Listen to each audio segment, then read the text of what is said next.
નમસ્કાર મિત્રો, દેશ અને દુનિયાના સુપરફાસ્ટ સમાચારમાં તમારું સ્વાગત છે।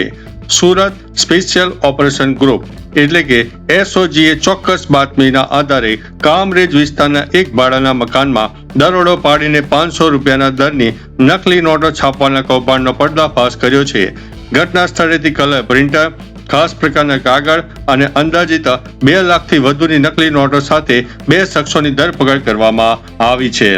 અન્ય મહત્વના સમાચારની વાત કરીએ તો વડોદરા ગ્રામ્ય પોલીસને મળેલી બાતમીના આધારે વિદેશી દારૂ ભરેલી કારનો પીછો કરવામાં આવ્યો હતો। આ દરમિયાન બુટલેગરે પોલીસની ગાડીને ટક્કર મારીને ભાગવાનો પ્રયાસ કર્યો અને પોલીસ કર્મચારીઓ સાથે ઝપાઝપી પણ કરી હતી।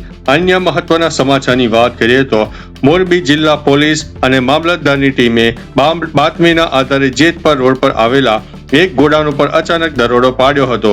તપાસ દરમિયાન ત્યાંથી ગેરકાયદેસર રીતે સંગ્રહિત કરાયેલું હજારો લીટર નકલી બાયોડીઝલ મળી આવ્યું છે। અન્ય મહત્વના સમાચારની વાત કરીએ તો ભરૂચમાં એન્ટી કરપ્શન બ્યુરો દ્વારા સપાટો બોલાવવામાં આવ્યો છે। દારૂના એક કેસમાં જપ્ત કરાયેલો મોબાઈલ ફોન પરત આપવાના અવેજ પેટે ₹3 લાખની તોતિંગ લાંચ માંગવાના કેસમાં એસીબીની ટીમે છટકું ગોઠવીને 3 પોલીસ કર્મચારીઓને રંગે હાથે ઝડપી પાડ્યા છે।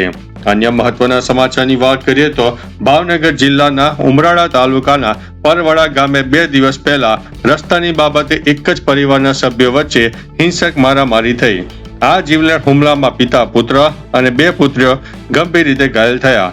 હોસ્પિટલમાં સારવાર દરમિયાન ઈજાગ્રસ્ત જયેશભાઈ નામના યુવકનું મોત નિપજતા હવે આ ગુનો હત્યામાં તબદીલ થઈ ગયો છે।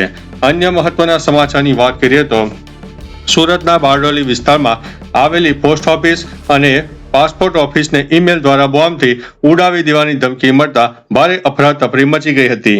ઈમેલમાં આઈઈડી બ્લાસ્ટ કરવાની ધમકી આપવામાં આવી હતી, જેના પગલે પોલીસ કાફલો અને બોમ્બ સ્ક્વોડ ઘટના સ્થળે દોડી આવ્યા હતા।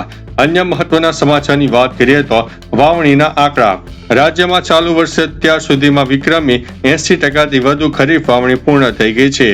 મગફળી અને કપાસનું વાવેતર સૌથી વધુ જોવા મળ્યું છે। અન્ય મહત્વના સમાચારની વાત કરીએ તો સોલાર રૂફટોપ યોજનાનો વ્યાપ અત્યારે વધી રહ્યો છે। ગરમીના દિવસો બાદ હવે ચોમાસામાં પણ વીજ બિલ બચાવવા માટે નાગરિકો ઘરની અગાસી પર સોલાર પેનલ લગાવવા માટે સબસિડી યોજનાનો મોટા પાયે લાભ લઈ રહ્યા છે। અન્ય મહત્વના સમાચારની વાત કરીએ તો શિક્ષણ ક્ષેત્રે સ્માર્ટ ક્લાસરૂમ પ્રોજેક્ટ સરકારી શાળાઓને વધુ સુદૃઢ બનાવવા માટે મિશન સ્કૂલ ઓફ એક્સેલન્સ અંતર્ગત વધુ શાળાઓમાં સ્માર્ટ ક્લાસ અને કોમ્પ્યુટર લેબ સ્થાપવાનું કામ તેજ કરવામાં આવ્યું છે। અન્ય મહત્વના સમાચારની વાત કરીએ તો નકલી ઘીના કારખાના ઉપર દરોડા બનાસકાંઠાના ડીસામાં આરોગ્ય વિભાગ અને પોલીસે સંયુક્ત રીતે નકલી ઘી બનાવતી ફેક્ટરી ઝડપી પાડીને લાખો રૂપિયાનો મુદ્દામાલ જપ્ત કર્યો છે। અન્ય મહત્વના સમાચારની વાત કરીએ તો વાહનોના નિયમમાં મોટો ફેરફાર। શાળા કે કોલેજ જતા વાહન ચાલક વિદ્યાર્થીઓ માટે હવે વાલીની સંમતિની અરજી અને ડ્રાઇવિંગ લાયસન્સની નકલ જમા કરાવી શૈક્ષણિક સંસ્થાઓમાં ફરજિયાત બનાવવામાં આવી છે। અન્ય મહત્વના સમાચારની વાત કરીએ તો અમૃત સ્ટેશન યોજના હેઠળ રેલવે સ્ટેશનોનું નવનિર્માણ। રેલવે સ્ટેશનોને આધુનિક બનાવવા માટેની કેન્દ્ર સરકારની અમૃત સ્ટેશન યોજના અંતર્ગત ગુજરાતના કેટલાક સ્ટેશનોનું લોકાર્પણ અને નવી સુવિધાઓ શરૂ કરવામાં આવી રહી છે। અન્ય મહત્વના સમાચારની વાત કરીએ તો ગાંધીનગરમાં HCL Tech નું નવું સેન્ટર।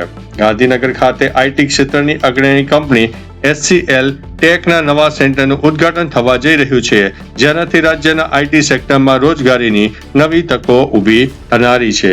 અન્ય મહત્વના સમાચારની વાત કરીએ તો સોલાર ઝટકા મશીન સબસિડી।